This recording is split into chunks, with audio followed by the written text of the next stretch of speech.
محمد مصطفیٰ صلی اللہ علیہ وسلم نے اسلامی حکومت قائم کی تھی، اس لیے اسی اصول کے تحت انہیں دنیا کے سلاطین کو اور بادشاہوں کو اسلام کی دعوت دی۔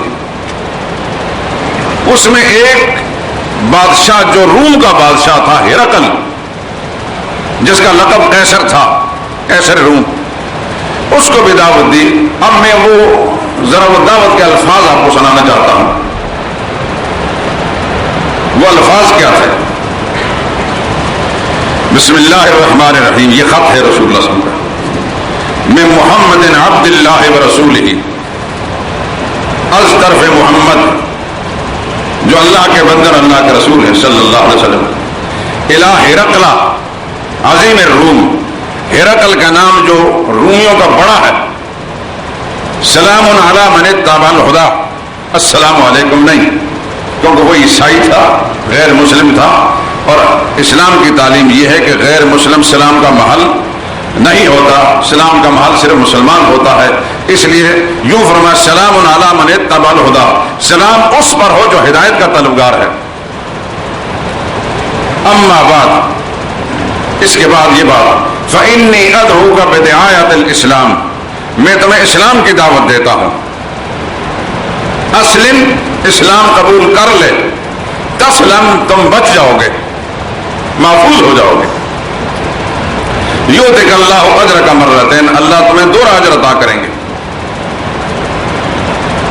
فإن تولیت، اگر تو نے میری بات نہ مانی، فإن علیک اسم العریسیین، تو تمہارے اس کفر پر ڈٹے رہنے کا گناہ صرف تمہارا ہی گناہ نہیں ہوگا، تیری ساری قوم کے کافر رہنے کا گناہ بھی تمہاری گردن پر ہوگا۔ پھر قرآن کی وہ آیت جو آل عمران کی آیت نمبر 64 ہے، یا اہل الکتاب تعالوا الی کلمۃ سواء بیننا و بینکم، ایک کتاب والو آؤ، ایک کلمے پر اکٹھے ہو جاتے ہیں جو تمہارے ہمارے درمیان برابر ہے۔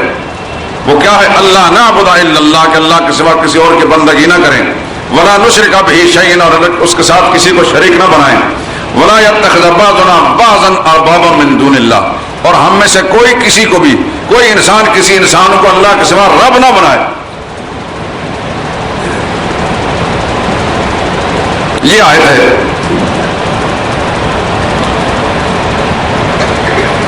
یہ رسول اللہ صلی اللہ علیہ وسلم کا خط تھا،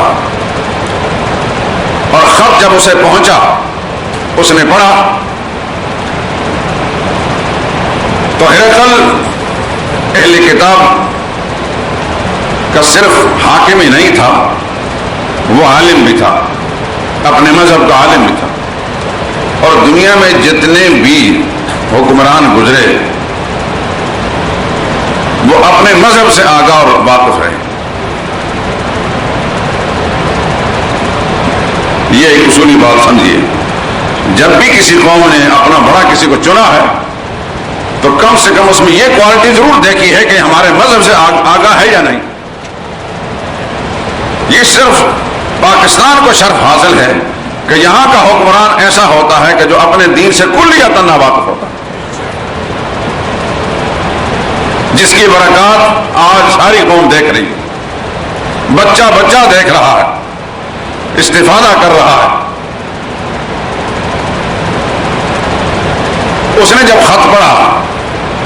تو خط نے اس کے دل پر اثر کیا کہ یہ کسی معمولی آدمی کا خط نہیں۔ اس نے فوری طور پر، تفصیلات آپ معلوم کر چکے ہیں، حکم دیا کہ اس علاقے سے جس دن سے یہ خط آیا ہے وہاں کا کوئی وفد آیا ہو، کوئی تجارتی طائفہ آیا ہو، اس کو بلایا جائے تاکہ تحقیق کی جائے کہ یہ کون آدمی ہے۔ ایک قافلہ حضرت ابو سفیان اس وقت تک مسلمان نہیں ہوئے تھے، ان کی قیادت کے اندر گیا ہوا تھا، ان کو بلایا گیا، بادشاہ کے سامنے کھڑا کیا گیا، ابو سفیان سامنے کھڑے کیے، باقی لوگ پیچھے، ان سے سوالات ہوئے۔ وہ سوالات میں پچھلے جو میں آپ کو سنا چکا ہوں، ان میں سے یہ سوال بھی تھا کہ یہ بتاؤ کہ یہ دعویٰ نبوت کرنے والا، اس کا سلسلہ نسب کیسا ہے، اس کے خاندان میں کوئی بادشاہ گزرا کہ نہیں گزرا، اس شخص نے کبھی جھوٹ بولا کہ نہیں بولا، اس پر کبھی جھوٹ کی تہمت لگی کہ نہیں لگی، اس آدمی نے تمہارے ساتھ کوئی غداری کی کہ نہیں، دھوکہ دیا، اس کے ساتھ تمہاری لڑائی ہوئی کہ نہیں ہوئی، کس کو فتح ہوئی کس کو شکست ہوئی، یہ کیا کس چیز کی دعوت دیتا ہے، اس کے پیروکاروں میں غریب لوگ زیادہ ہیں یا امیر لوگ زیادہ ہیں، اس کا پیروکار بننے کے بعد کوئی شخص اس کے دین سے نفرت کر کے اس سے جدا تو نہیں ہوتا؟ یہ سارے سوالات تھے جس کا میں نے خدا صاحب کو سنایا. تو ابو سفیان رضی اللہ تعالی عنہ جو اس وقت مسلمان نہیں تھے، رسول اللہ صلی اللہ علیہ وسلم کے عقیدتاً مخالف تھے، جب ان سے پوچھا گیا کہ اس کا نسب کیسا ہے، اس نے کہا ہوا فینا ذو نسب، وہ بڑے اونچے نسب والا انسان ہے. ابو سفیان خود کہتے ہیں اسی روایت کے اندر ہے کہ مخالف ہونے کی وجہ سے کئی بار میرے دل میں آیا کہ کوئی ایسا نقشہ پیش کروں محمد کا صلی اللہ علیہ وسلم تاکہ بادشاہ متنفر ہو جائے، لیکن پھر مجھے خیال آیا کہ میں تو جھوٹ بولوں گا اور جھوٹ کسی شریف انسان کو جچتا نہیں، پھر ساری زندگی میں جھوٹا شمار ہوں گا، کیونکہ میرے قافلے والے ساتھی جو میرے پیچھے بیٹھے ہیں وہ سمجھیں گے یہ جھوٹ بول رہا ہے تو زندگی بھر مجھ پر اعتماد نہیں کریں گے. میں نے کوشش کی کہ مخالف کے خلاف کو بھڑکاؤں بادشاہ کو، لیکن کوئی بات میں مخالفانہ کہہ نہ سکا. تو جب نسب کے بارے میں پوچھا کہنے لگا ہوا فینا ذو نسب، بہت شریف خاندان کا آدمی ہے. حضور صلی اللہ علیہ وسلم نے فرمایا اللہ تعالیٰ نے نسل انسانی میں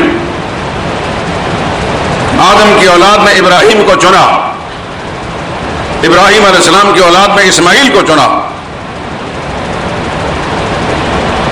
اور اسماعیل کی اولاد میں عرب کو چنا، اور عرب میں پھر اللہ نے قریشیوں کو چنا، اور قریش میں اللہ نے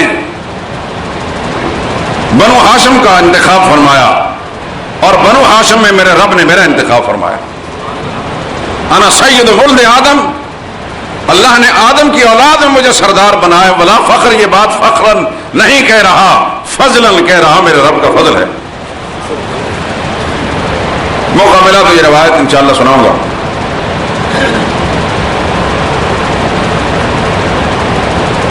یہ سارے سوالات جب پوچھ لیے تو ہرقل کہنے لگا میں نے فلاں فلاں سوال آپ سے کیوں پوچھا ہے؟ تم نے کہا، میں نے پوچھا کہ کیسا نسب ہے، تم نے کہا بڑے نسب والا ہے. خدا کا ہر پیغمبر میں اپنے علم کے مطابق جانتا ہوں، تورات کا عالم ہوں، کتابوں کا عالم ہوں. خدا کا ہر نبی جو ہے شریف خاندان میں آتا ہے. کذالک الرسل تبعث فی احساب قومہا، سارے رسول اپنے خاندان کے شریف خاندان